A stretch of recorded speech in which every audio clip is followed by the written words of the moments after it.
Hi, I'm Tommaso from easyreporting.io, and today I'm going to show you how to install Universal Analytics on your Shopify website. Are you ready to get started?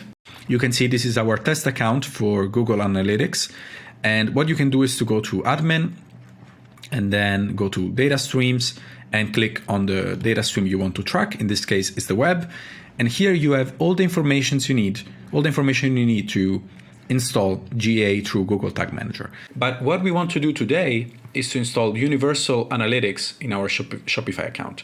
So what we need to do is close this section, and then opening here, you can see there are two properties. One has the GA4 section here, the GA4 nomenclature here.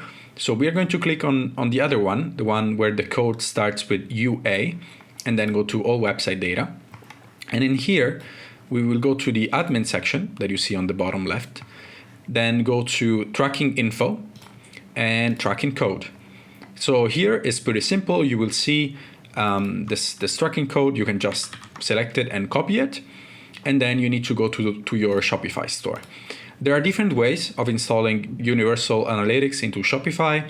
Probably the easiest one is to click on Online Store, then go to Preferences. And inside Preferences, you're going to see here a section that is called specifically Google Analytics. So you're just gonna paste your snippet here. I'm gonna cancel here, and then you're gonna click Save.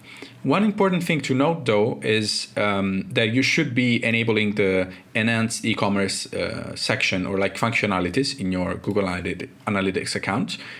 And this will allow you to easily track what you're going to do and what your users are going to do onto your website inside Google Analytics.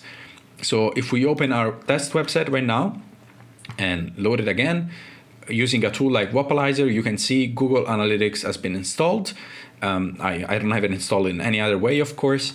But let's say that you don't want to use this section for some reason. Then what you can do is just cancel here and save again.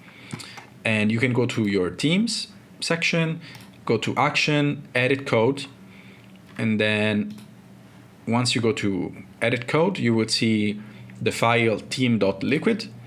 And inside here, you can copy the exact same code you copied from before at the beginning of your code, specifically into the header section that you see here. So you can paste it at the very beginning, like here, line 4 or 5. But usually it's suggested to leave after this meta sections here. It really goes into preferences. Just make sure that that is high in the head section. And then by clicking on Save, you are going to have your Google Analytics account synced again. So let's click refresh one more time. And you will see that Google Analytics is still here. Another way of doing this, and that I usually recommend, especially if you want to do more advanced things with your Google Analytics account, is to use the Google Tag Manager. For this, we have a link in the description that you can follow.